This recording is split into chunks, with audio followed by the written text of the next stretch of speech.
My name's Olivia Scheid. I'm an occupational therapist on the early intervention team here. But I also work in a couple other areas. I go to some schools in the area, and I do outpatient therapy.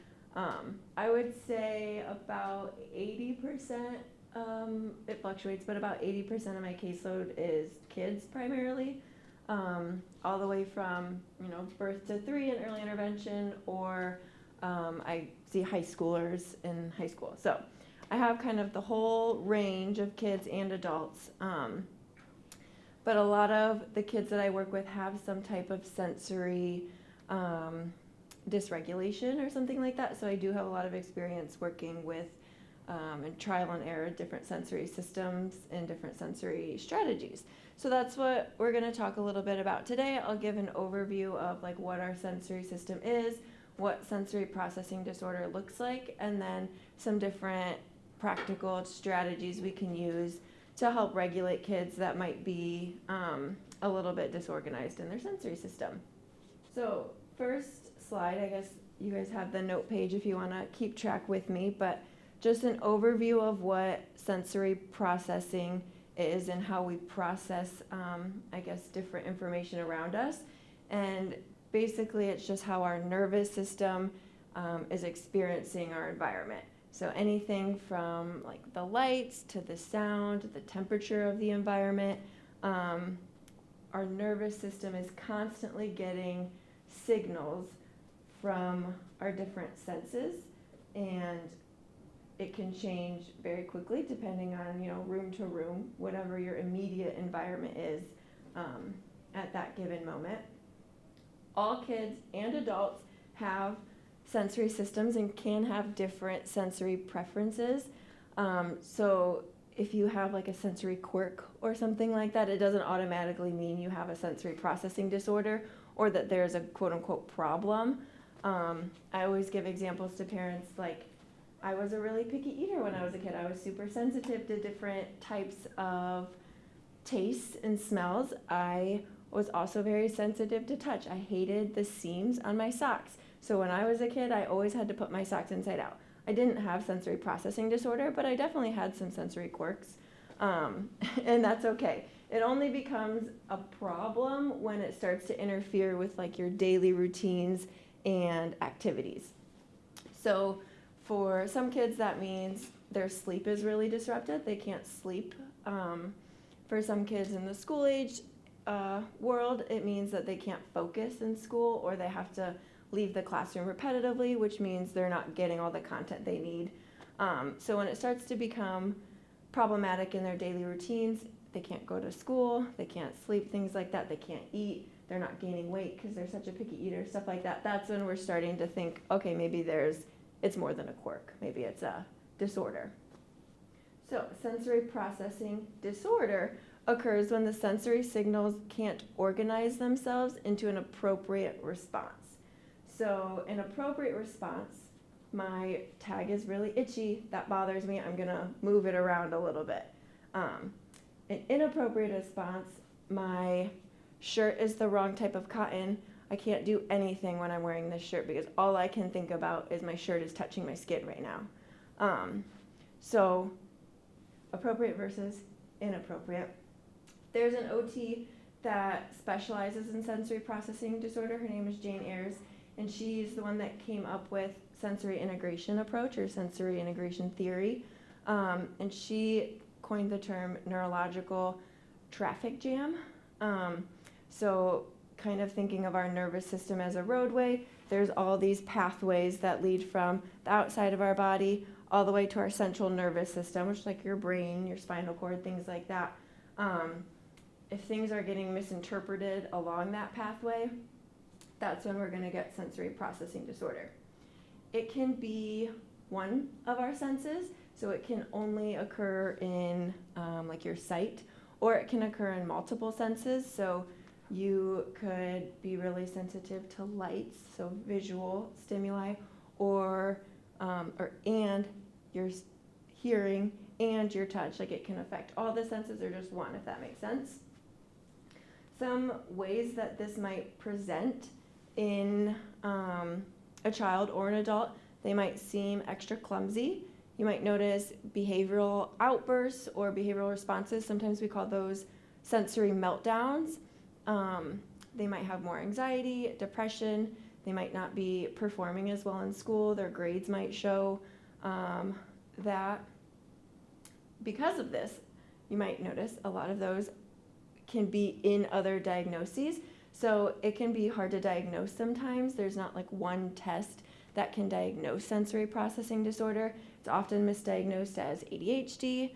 A lot of kids with autism have sensory processing disorder. You don't have to have sensory processing disorder when you have autism, and not all kids with sensory processing disorder have autism. It can be separate, but we often see it with kids that have another type of neurological diagnoses as well. So one of the tools that I use in my practice to get more information on the sensory system is called a sensory profile. And this is a questionnaire that either like a teacher or a caregiver or a parent, somebody that knows the child really well, will often complete. And it just asks a lot of questions on how they're reacting in different situations, if that makes sense.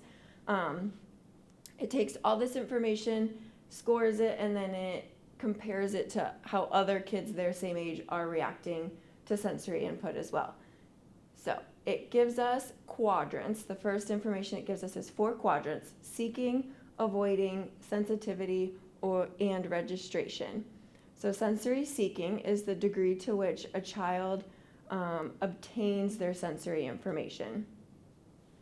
So do they seek sensory input all the time? Do they seek it not all the time? Sensory seeking, they're constantly like craving, almost craving is a good word to use, craving that input. Sensory avoiding is the degree to which a child is overwhelmed by sensory input. So it might not take as much sensory input to overwhelm them as another child. Sensitivity, a degree to which a child detects sensory cues. And then registration, the degree to which a child misses sensory cues. So I love to give the example of buckets for this one.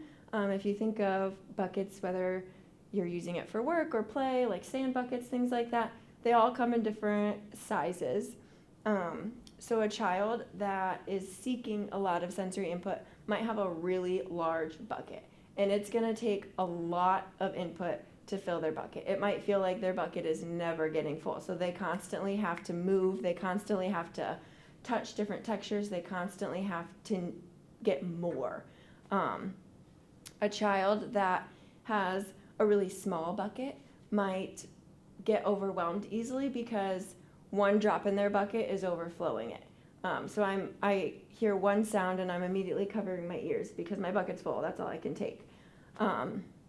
Sensitivity, another smaller bucket. A drop in a really big bucket you might not notice right away, but a drop in a really small bucket, you're going to notice it right away. An example I like to give for sensitivity is fluorescent lights or like fans. I think of classrooms growing up, and we always had fluorescent lights that buzzed, and we didn't have air conditioning, so there was always a fan on if it was hot. And a typical nervous system can hear those sounds in the background. Okay, I notice the lights are buzzing, maybe even flickering a little bit if they're fluorescent. I hear the fan running. I can tune it out now. I listen to it for like a minute. I can focus on my schoolwork. If a child is highly sensitive to those things in their environment, that might be all they hear for the whole 45-minute lesson. All I hear is the buzzing. All I hear is the fan. It's barely flickering, but that's all my eyes are like picking up, which can be very, very distracting, very hard to focus. Registration might be another larger bucket. If a child, so this one's more missing sensory cues. Oftentimes children with autism have low registration or miss a lot of their sensory cues. They might be so engrossed in what they're doing, so engrossed in playing with this toy that they don't even notice if someone else walks into the room. I don't even notice if someone is trying to say my name because I'm focusing on this, so I don't even pick up that someone wants my attention. So that's where we get some issues with registration. So on the sensory profile, after it picks out the sensory quadrants, we move into the sensory sections. And this is what we typically think of when we think of like our five senses. So hearing, touch, taste, smell, sight. We use a couple different ones too, like body positioning and stuff like that, but it all is kind of tied back to those like traditional senses that we think of. So first is auditory. Some signs that a child or adult might struggle with their auditory sensory system would be that they cover their ears a lot. They might make like repetitive vocalizations. So we'll talk about this one in oral as well, but it can either be like an auditory or oral like sensory seeking. If you're like moving your lips like a lot, it could be because I really like how that sounds, or it could be because I like how it feels when my lips do that. And it might be a combination of both, and it might change. One time of the day I do it for the sound, and one time of the day I do it because it feels good on my lips or my jaw. A child might throw or drop toys onto the floor frequently. If they don't know how to functionally play with a toy, their idea of playing might be making a cool sound. So if the toy is really hard and you have a hard floor, dropping it produces a cool sound, especially if it drops and then bounces a couple more. They might be doing it for the sound. Again, we'll talk later. They might be doing it for the sight. The bounce might look cool. They could also get easily upset or startled by noises.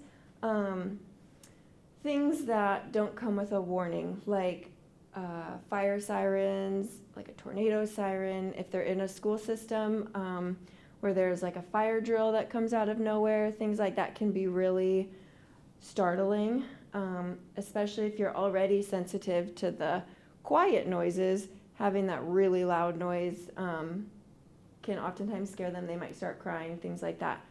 Other noises, household noises, would be like a vacuum cleaner. If you have like a dishwasher that makes a really funny noise, or like a washing machine that makes a funny like clunking noise out of nowhere, that can be really startling. Even like shutting the door of the washing machine, sometimes it's pretty loud.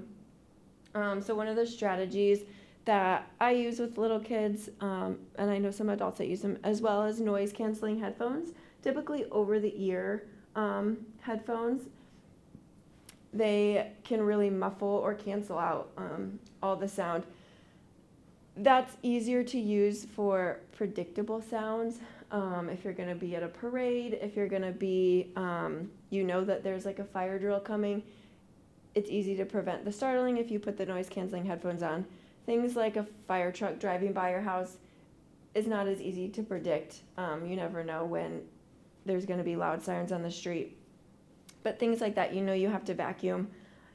Give them a verbal warning, hey, I'm going to turn the vacuum on, let them see it, and then offer them the choice of noise canceling headphones if that's something that they've used. The next sense is visual. So things that you can see. Visual sensory input can be either calming or energizing. Kids might be really interested in watching their hands.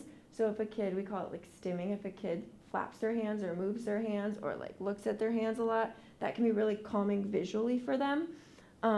Again, dropping toys, watching them fall can be really calming visually for them. I brought some visual sensory equipment to show, so I'll grab these. I put a picture of like a lava lamp on my slideshow, but also one of these like calming bottles. If you flip it over, it can be really visually calming to watch this. These can be great for like if a child needs like a calm down time or like a timeout type situation where, hey, let's sit down and watch this until it's done. A fun craft can be to make them with kids. If you guys ever do like activities with the kids, taking like a water bottle of some type, putting water or sometimes oil because it'll go slower, and then glitter or little tiny like objects in it, and you can like shake the bottle and they'll move around. That can be a fun visual sensory activity to do with kids. Kids that are very visually seeking, I would caution the use of a lot of screen time because it can be really addicting and like really suck them in, and you might see a lot of behaviors then when you try to take the screens away. So I like to tell parents to try to put like timers on their screens or something like that. Not that they can never use screen time, but just to be a little bit more aware that they might be drawn a lot more to screens with like the bright lights and the quick moving images and things like that can be addicting. The next one is touch. So this is also called like tactile sensory input. This is things like different textures of clothing. In terms of play, I like to really encourage messy play, so things like Play-Doh, slime, getting kids involved in like cooking, so using their hands to mix dough or something like that can be really fun, like sensory touch play. If kids are tactile defensive or like avoiding the tactile or touch input, I still like them to be involved in the messy play, but we might give them some type of tool or barrier between their hands and the texture. So if we're playing with Play-Doh, maybe they're given like the play rolling pin, or they're given the Play-Doh scissors, and they can still engage with the Play-Doh, but they don't have to touch it if they don't want to right away. Another example would be like finger painting, but instead of using your fingers, you just do regular painting. So maybe the child next to them is doing finger painting, but they're given a paintbrush or something like that. If they're tactile defensive or they don't want to touch something like that, another way that you can make it a sensory experience for them would be to do scented Play-Doh is another good option. Maybe they're not getting like the touch input, but they're still getting the smell input. So we call that like multi-sensory. I brought, let's see, you guys brought some too. These are, we'll talk about them again in the oral sensory, but these are a good example of touch and oral. They're typically like chewy tubes for like biting, but you can say they have like different textures on them. So like smooth, bumpy, ribbed. So these can be even just calming to just like touch as well. Another good option. Okay, next is movement and body positioning. So the two senses that we often think of for these areas is vestibular sensory input and proprioceptive sensory input. So vestibular, our vestibular system is in our ears, so we think of head positioning. Any sort of vestibular movement involves a change of your head in space. So it can be shaking your head, it can be spinning, it can be jumping because your head is moving, even crawling. My head is in a different plane. Instead of standing up, my head is now this way because I'm crawling around. All of that can be vestibular input. Swinging is a good example. Proprioceptive input. Our proprioceptive sensory system is located in our muscles and joints. So it's all throughout our whole body, and it tells us where our body is in space. Where vestibular system tells us where our head is in space, so it helps a lot with our balance. Proprioceptive system tells us where our body is in space. So it tells me I'm not looking, but I know my arm is right here, type of thing. I can't see my feet right now, but I know where they are. I can feel them. So that really helps us with body awareness. Kids that struggle with proprioceptive sensory system might be really clumsy. They might bump into a lot of things. They might fall a lot because they just really don't know where their body is in space. Examples of this sensory system would be any type of deep pressure. So squeezes down the arms, down the legs, joint compressions like pushing your elbow in, crawling can be proprioceptive and vestibular because you're on your hands and knees, so you're getting input to your muscles and joints of your arms, but you're also changing the position of your head. So an activity or a movement can be more than one. Engage one or more sensory systems. Stomping is a good one. Stomping really gives input to your leg muscles, your joints, your ankles, your toe joints, your knee joints, your hip joints, things like that. Crashing, sometimes in the schools or in like a sensory room, you'll see like a big, we call it a crash pad. It looks like a big pillow on the floor. Something that might look dangerous or look like, we call it like rough play, the kid might really enjoy, and you quite literally throw them onto the crash pad. It might look a little aggressive, and then you notice that, oh, they're burst into giggles and they actually love that. And it something that might feel like pain to us feels really good to them in a weird way. So those are all examples of proprioceptive sensory input. Some of the items I brought for these two categories, I'll grab this first. Anything weighted, so I mentioned deep pressure is a good option for proprioceptive sensory input. So this is a weighted stuffed animal. It looks just like a regular stuffed animal, but when you hold it, it definitely has some weight to it. Holding this on a lap or even just like squeezing it can feel really good and calming to kids. And then this is a similar idea, but it's more of like a lap pad. So I like weighted lap pads to help kids like sit still and focus. We talked about like sensory seeking. Kids that feel like they crave a lot of movement all the time might be able to sit still a little bit longer if they have some sort of deep pressure or like weighted lap pad. It might satisfy that craving. So this just has little like beads in it to give it some weight. At the end, if you guys want to come up and like touch these or feel them, feel the weight, you can for sure. So I didn't bring the whole swing because it's very large, but there are lots of options for swings for vestibular input. This is like a pod swing. Sometimes it's called like a huggle pod. So it kind of like comes up around the child, and sometimes you can like pull it shut if you want to be in like a darker area or something like that, feel really like contained. But then it also can swing back and forth, side to side, circles, things like that.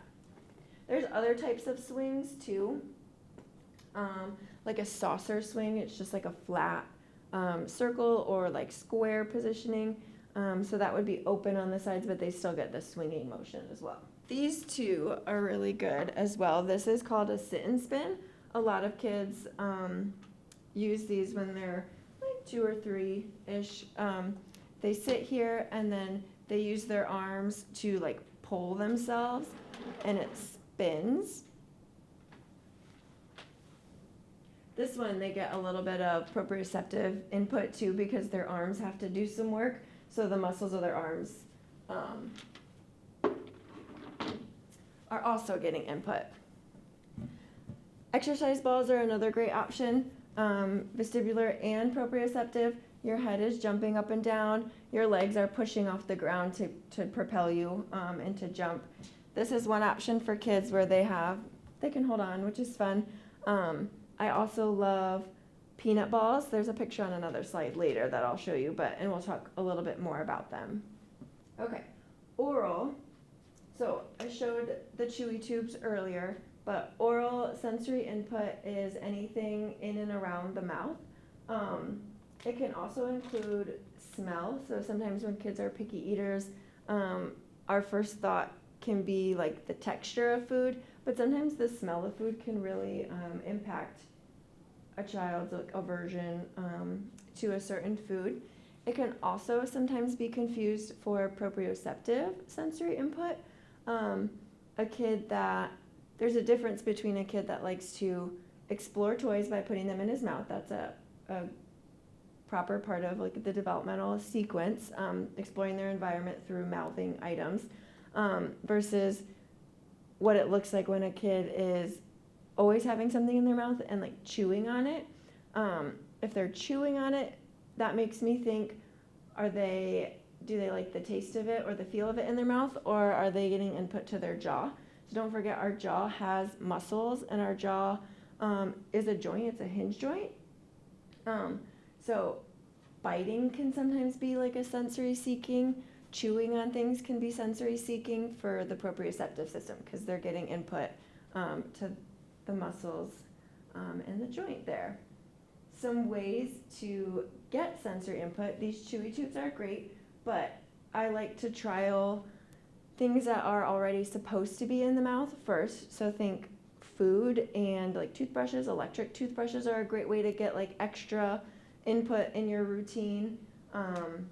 Foods, spicy foods, sour foods, crunchy foods like pretzels, really chewy foods will give good input to like the muscles in the joint of your jaw as well. If after you add in more of those foods to your routine, you're using an electric toothbrush and you're still not getting enough input, then I think it's great to use like chewy tubes and stuff like that. Another good exercise is to make silly faces or do like jaw exercises. They don't know you're doing jaw exercises, but like looking up and opening your mouth really wide, going like that also gets really good input to your jaw and the muscles around your jaw. So that can be a fun like game to play if they really need help stopping to chew on things.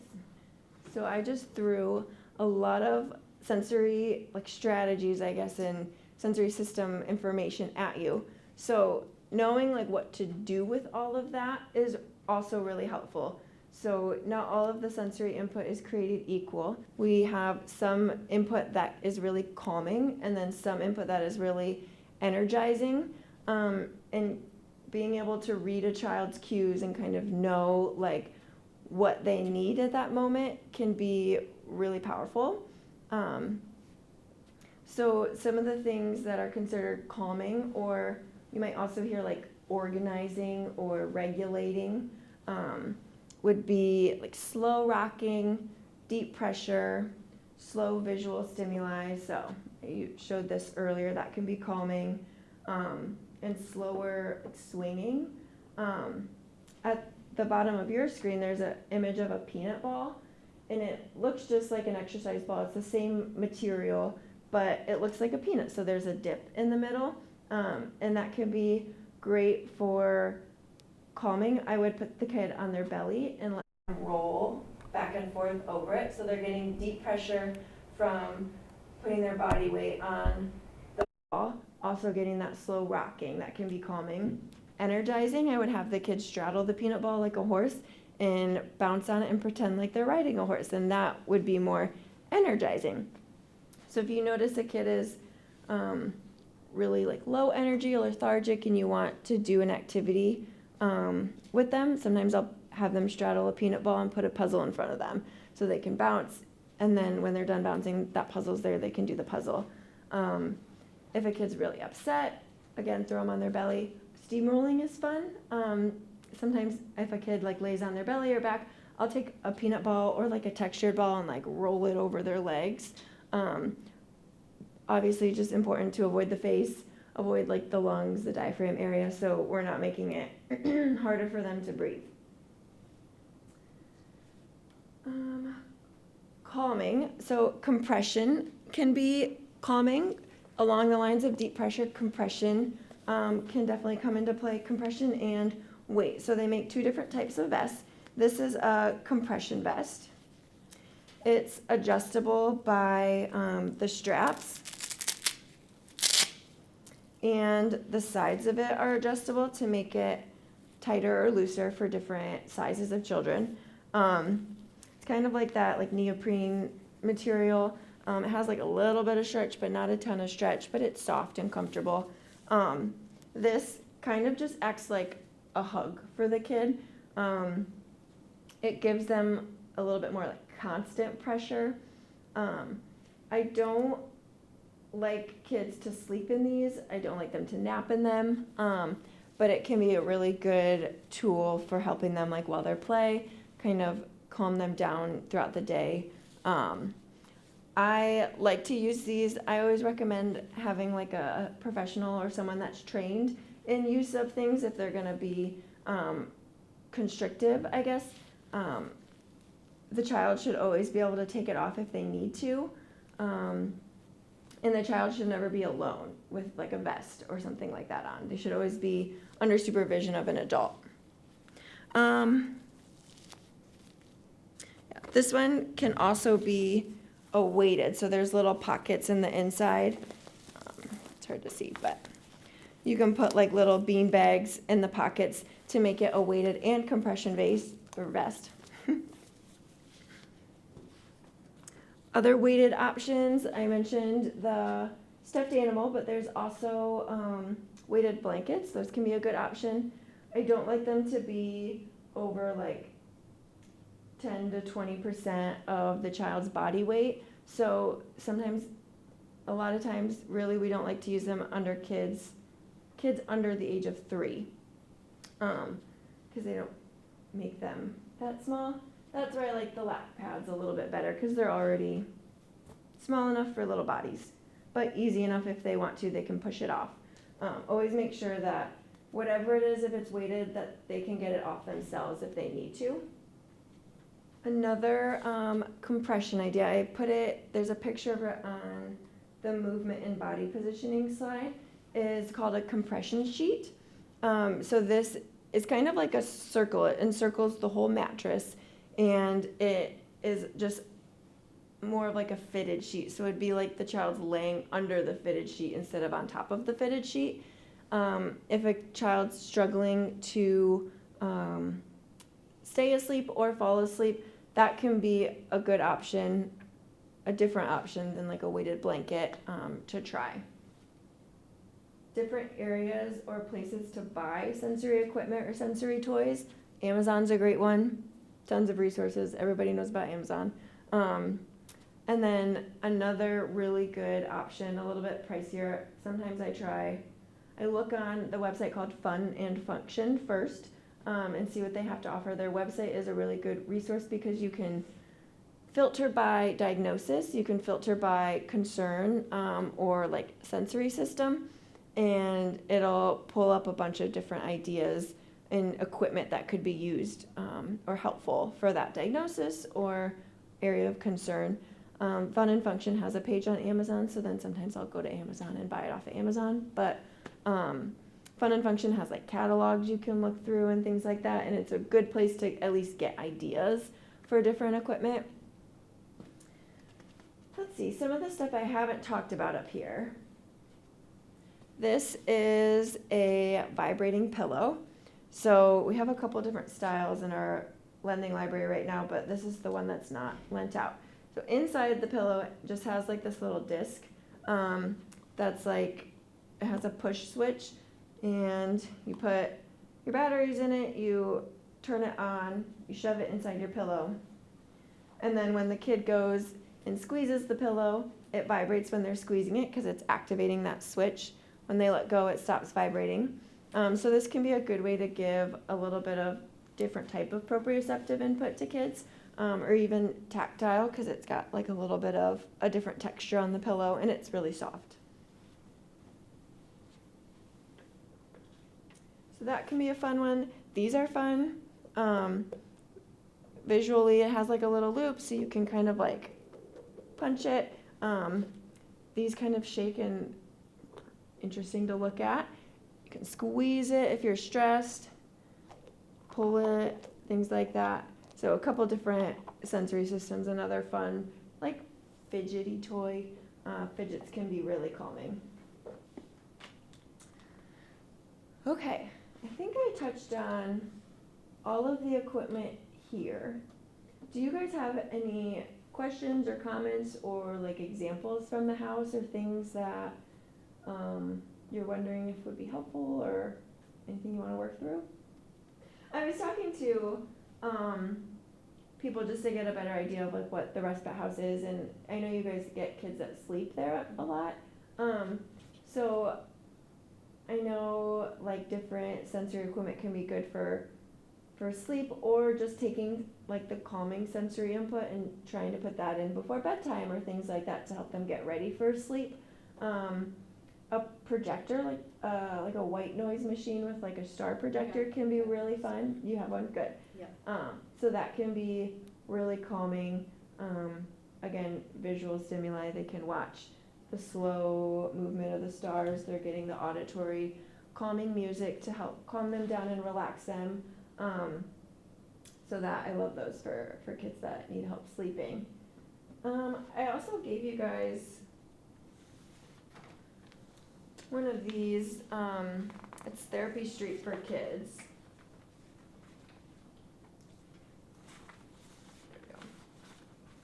And it just goes through each like sensory system and gives different strategies that can use, even if they're too sensitive, if they're seeking, things like that.